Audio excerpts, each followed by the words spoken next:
বিসমিল্লাহির রহমানির রহিম। বন্ধুরা, ফটোশপ বাংলা টিউটোরিয়ালের প্রথম পর্বে আপনাদেরকে স্বাগত জানাচ্ছি। আমি তাজবিন নাহার। আজকে আমরা কাজ করব একটা প্রোডাক্ট পিকচারের উপর। আশা করি আপনারা খুব মনোযোগ সহকারে দেখবেন এবং উপকৃত হবেন। এটা যেহেতু বেসিক লেভেলের একটা টিউটোরিয়াল, আশা করি আমরা অনেকটাই প্রথম দিক থেকে শুরু করব। আমি আজকে দেখব প্রথম পিকচারকে একটা পিকচারকে কিভাবে ফটোশপের ভিতর নিয়ে আসা যায়। পিকচারটাকে অনেকে অনেক রকম করে আনতে পারেন। আমি কয়েকটা পদ্ধতি দেখাচ্ছি। প্রথমে ফাইল থেকে ওপেনে যেয়ে আমি যে প্রোডাক্টটি নিব সেই প্রোডাক্টে একটা প্রোডাক্ট পিকচারের উপর একটা ক্লিক করে ওপেনে ক্লিক করলে আপনার ফটোশপে চলে আসবে পিকচারটা। আর এটা একটা পদ্ধতি। আর নেক্সট পদ্ধতি হচ্ছে কিবোর্ড থেকে কন্ট্রোল চেপে পিকচারের উপরে ক্লিক করে আবার ওপেনে ক্লিক করলে আবার চলে আসবে। নেক্সট আরেকটা পদ্ধতি আছে, কিবোর্ড থেকে কন্ট্রোল প্রোডাক্টটার উপরে ডাবল ক্লিক করলেও চলে আসতে পারে বা চলে আসে। নেক্সট পদ্ধতি হচ্ছে ওপেন থেকে ফাইল থেকে ওপেন ডাবল ক্লিক করেও নিয়ে আসা যায়। যাই হোক, আমি এভাবে নিয়ে আসলাম। নিয়ে আসার পর এটা অনেকে অনেক রকম করে আনতে পারেন। আমি এভাবেই নিয়ে আসলাম। যাই হোক, ফটোশপের ভিতরে ফাঁকা জায়গায় ডাবল ক্লিক করেও আনা যায়। যেমন ফটোশপের ভিতরে ডাবল ক্লিক করলাম, ডাবল ক্লিক করে পিকচারটাতে ক্লিক করে ওপেনে ক্লিক করলেও নিয়ে আসা যায়।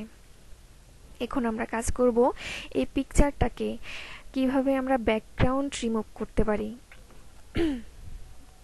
এই পিকচারটাকে কিভাবে আরো সুন্দর ব্যাকগ্রাউন্ড রিমুভ করা যায়, আরো সুন্দরভাবে ব্যাকগ্রাউন্ড রিমুভ করা যায়।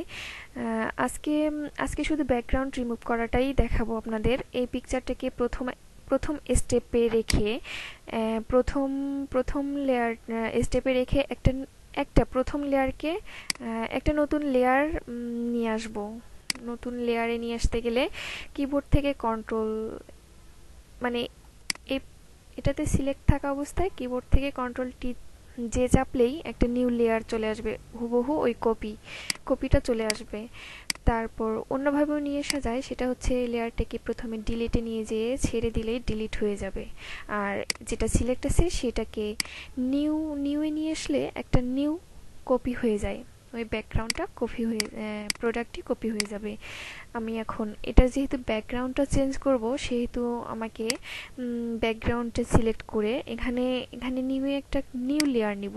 নিউয়ে ক্লিক করলে একটা নিউ লেয়ার চলে আসবে। এই নিউ লেয়ারের ব্যাকগ্রাউন্ডটাকে কালার চেঞ্জ করব।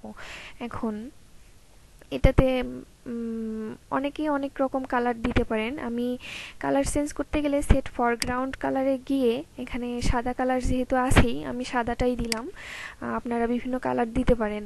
তো আমি এখন পেন বাকেট টুল দিয়ে কালারটাকে পরিবর্তন করলাম।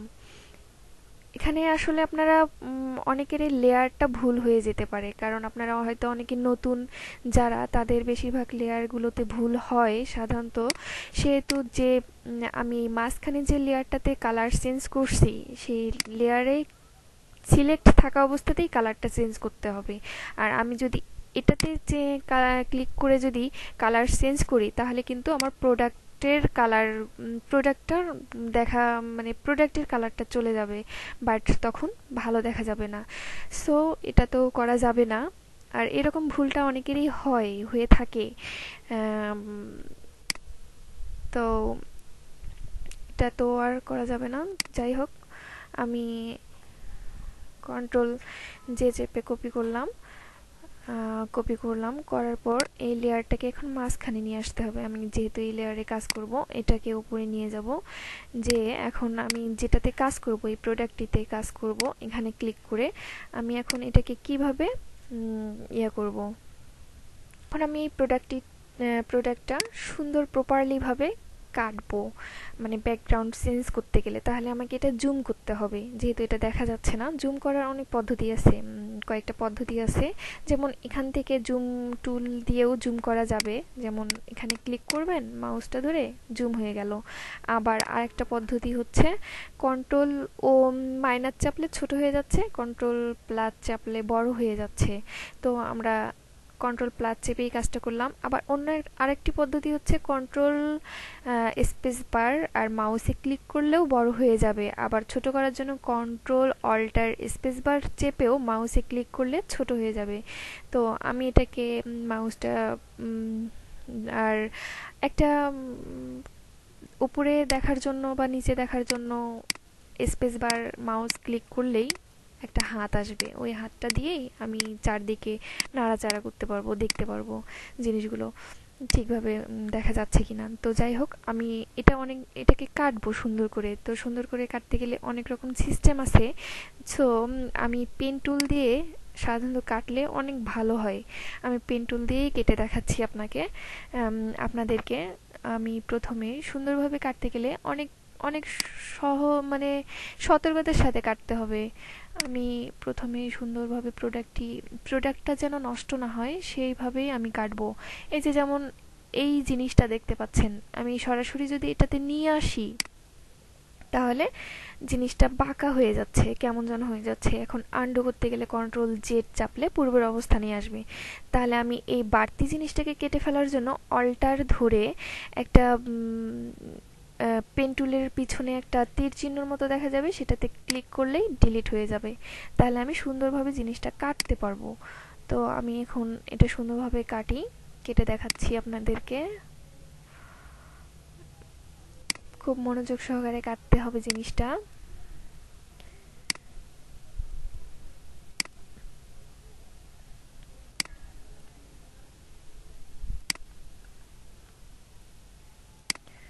অনেক অনেক সুন্দরভাবে কাটতে হবে, যেন প্রোডাক্টের কোনো নষ্ট না হয় সেইভাবেই কাটতে হবে, যেন বায়াররা কিছু বলতে না পারে। আর আপনার কাটার পর যেন দেখা যায় যে অনেক সুন্দর হয়েছে, তখন আপনার বায়ার আপনাকেই খুঁজে নেবে, আপনি যদি প্রপারলি কাজটা করতে পারেন। আমি কেটে নিচ্ছি।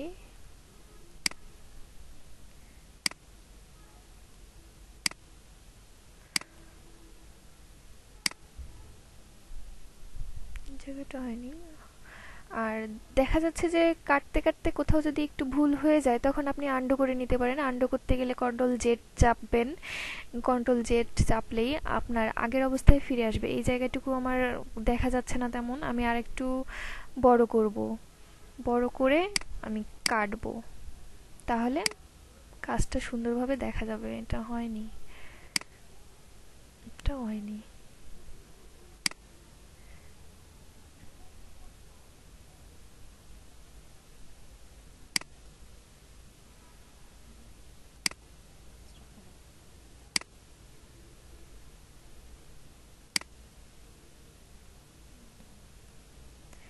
আপনারা অনেক সুন্দরভাবে কাটবেন, আসলে আমার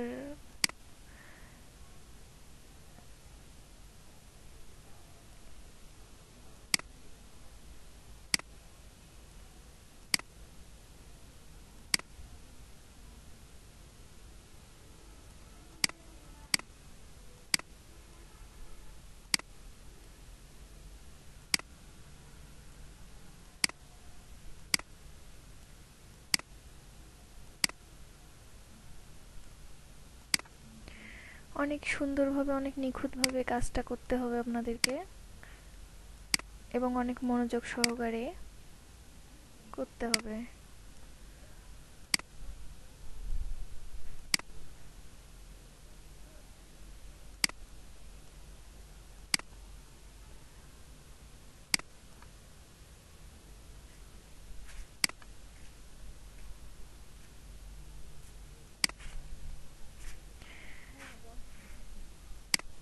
অনেক সুন্দরভাবে করতে হবে। আর এখানে দেখেন যে আমি কাজটা যেহেতু শেষের পথে আসছে, এখানে এখানে দেখা যাচ্ছে আমি কাজটা অনেক সুন্দর করে করছি।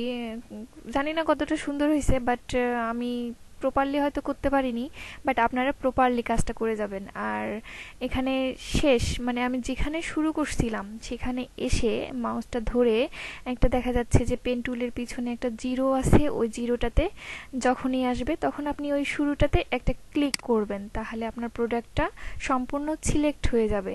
এখন আপনি এটাকে কন্ট্রোল মাইনাস ধরে ছোট করবেন। ছোট করার পর দেখা যাচ্ছে যে আপনাকে এটা সিলেক্ট করবেন। এখন মেক সিলেকশনে যাবেন, রাইট বাটন ক্লিক করে মেক সিলেকশনে ক্লিক করলে একটা জিরো ফেদার ফেদার রেডিয়াস আসবে। আপনি জিরো ফেদারেই সবসময় এই কাজটা করবেন। যখন আপনার ফেদার লাগবে তখন ফেদার দিতে পারেন, বাট আমি এটা জিরো ফেদারেই কাজটা করলাম। কাজটা করার পর দেখা যাচ্ছে যে সিলেক্ট হয়ে গেছে। এখন আমি যদি এখন এটাকে ডিলিট করি তাহলে আমার প্রোডাক্টটা ডিলিট হয়ে যাচ্ছে, কিন্তু আমার তো প্রোডাক্ট ডিলিট করা যাবে না। সো আমি কন্ট্রোল আর জেড চেপে প্রোডাক্টটা নিয়ে আসবো। আমার আমার দরকার হচ্ছে ব্যাকগ্রাউন্ডটা রিমুভ করা। সো আমি ব্যাকগ্রাউন্ডটা রিমুভ করতে গেলে আমার কিবোর্ড থেকে কন্ট্রোল শিফট আই চাপবো। আই চেপে তারপর যদি আমি ডিলিট করি তাহলে আমার ব্যাকগ্রাউন্ডটা রিমুভ হয়ে যাচ্ছে। তো ব্যাকগ্রাউন্ডটা রিমুভ হয়ে গেছে। এখন আমার এই সিলেক্ট অবস্থায় আছে এই জিনিসটাকে আমাকে ডিলিট করতে হলে কন্ট্রোল ডি চাপতে হবে, তাহলে আমার ডিলিট হয়ে যাবে। এখন দেখেন প্রোডাক্টটা মোটামুটি আসছে, যাই হোক চলে আসছে। এটাই হচ্ছে ব্যাকগ্রাউন্ড রিমুভ। ব্যাকগ্রাউন্ড আজকের মতো এখানেই বিদায় নিচ্ছি। আশা করি আপনারা টিউটোরিয়াল সম্পর্কে কমেন্ট করে আমাকে জানাবেন। আসলে ব্যাকগ্রাউন্ড রিমুভ এভাবেই করা যায়। আর এটুকুই ব্যাকগ্রাউন্ড রিমুভ। সো ভালো থাকবেন, সুস্থ থাকবেন, আর আমার জন্য একটু দোয়া করবেন যেন আমি নেক্সট টিউটোরিয়ালগুলো আরও সুন্দরভাবে করে দেখাইতে পারি আপনাদেরকে। আল্লাহ হাফেজ, আসসালামু আলাইকুম।